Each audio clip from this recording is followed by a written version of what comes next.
कभी कभी हम किसी कार्य को आरंभ करने के विषय में सोचते हैं, फिर और सोचते हैं, फिर और सोचते हैं, सोचते ही रह जाते हैं। देखिए, ये अनुचित नहीं कि हम किसी कार्य को आरंभ करने से पूर्व उसके विषय में सोच विचार करें, उसे समझें, ठीक है, किंतु सारा समय इसी में व्यर्थ करना उचित नहीं है। यदि आपने अधिक समय लगा दिया तो समय आपसे रुष्ट अवश्य होगा, और क्यों ना हो, आप समय को नष्ट कर रहे हैं, ये उचित नहीं है। देखिए, निश्चित रूप से सोच विचार कीजिए, आकलन कीजिए, पूर्ण रूप से कीजिए, किंतु ये भी स्मरण रहे कि उस उचित समय में आपको कर्म आरंभ करना है। सोचते ही रहोगे तो कर्म आरंभ नहीं कर पाओगे। और ये समय अत्यंत बलवान है। इसका सम्मान करोगे तो ये आपका साथ देगा, नहीं करोगे नहीं देगा।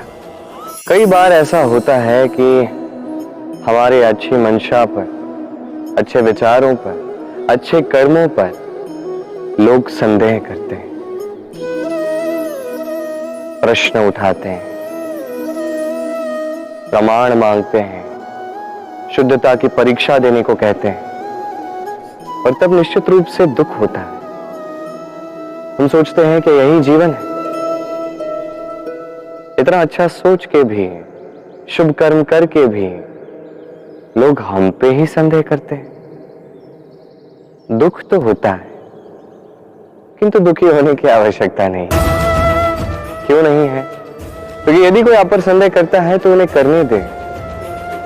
संसार में क्या होता है, देखिए, संसार में स्वर्ण की शुद्धता को ही परखा जाता है, कोयले की कटुता को नहीं।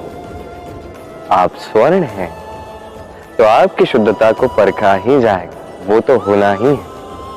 आप स्वयं को दुखी मत कीजिए, आपका केवल एक कर्म है, स्वर्ण की भांति चमकते रहिए। संसार को आपके सोच विचार, आपके कर्म का, आपकी शुद्धता का प्रमाण मिलता ही रहेगा। कई बार ऐसा होता है जहां लोग हमारे सत्य को अस्वीकार करते हैं और लोगों की मिथ्या बातों को स्वीकार कर लेते हैं, वो भी बड़ी सरलता से। तब हमें बड़ा दुख होता है, बड़ा क्रोध आता है लोगों की इस सोच पर यह जानना अधिक महत्वपूर्ण है कि ऐसा होता है तो क्यों? क्या कारण आप है? क्या आप में कोई दोष है? कदापि नहीं। कारण यह है कि सत्य, इस सत्य का मूल्य कहीं अधिक है। इतना अधिक है कि कई बार बड़े से बड़ा धनी भी इसका मूल्य चुका नहीं सकता। वही बात की जाए यदि मिथ्या की, तो इसका मूल्य बहुत छोटा है, बड़ी सरलता से, इसलिए मिथ्या सब में बिक जाता है। आपका कर्म सत्य कहूं तो ये नहीं कि आप सोचते रहें कि लोग आपको क्यों नहीं समझ रहे, आपके सत्य को क्यों नहीं समझ रहे। आपका कर्म है अपने सत्य के साथ खड़े रहना, सत्य के साथ चलते रहना, क्योंकि सत्य भी उन्हीं के पास आएगा जो सत्य को खोजना चाहते हैं। अन्यथा अधिकतर लोग मिथ्या में ही प्रसन्न हैं। आप कर्म करते जाइए, अपने सत्य के साथ आगे बढ़ते जाइए। सत्य अधिक समय तक छिपा नहीं रहता, संसार के समक्ष एक न एक दिन अवश्य आएगा, और तब भी ये लोगों पर है कि वो स्वीकार करना चाहते हैं या नहीं। कभी आपने सोचा है कि वो क्या है जो आपको आगे बढ़ने से रोकता है? जैसे कि आप मार्ग से चल रहे हैं, पांव में मोच आपको आगे बढ़ने से रोकती है। ऐसे ही जीवन में छोटी सोच आपको आगे बढ़ने से रोकती है। देखिए, यदि एक चाक है जो टूटी हुई है, वो आपको मिट्टी के पात्र नहीं बनने देते। उसी प्रकार किसी से ईर्ष्या करना आपको महान नहीं बनने देता। मैं ऊंचा हूं और वो नीचा है, ये विचार कभी आपको ऊंचे उठने नहीं देता। मन से सारे विकार, ईर्ष्या, मोह, लोभ, लालच सब निकाल फेंकिए। इस सोच को बड़ा कीजिए, सकारात्मकता लाइए और पूर्ण समर्पण से कर्म करते जाइए। महानता और सफलता दोनों आपके कदम चूमेंगे। कभी जब भवंडर आता है, आंधी तूफान आता है, तब देखिए ये कितना बड़ा स्वर करता है, कितना बड़ा नाद करता है, विध्वंस मचा देता है।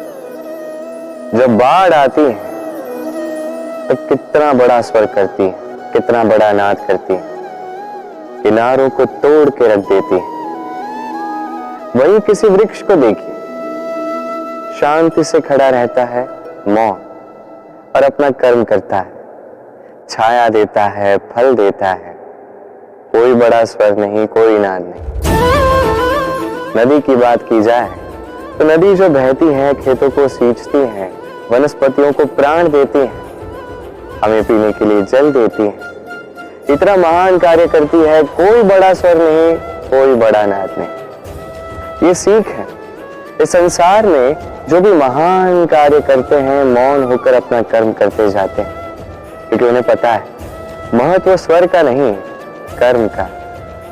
और जो रुद्र का साथ देते हैं, नाद करते हैं, वो केवल विध्वंस मचाते हैं।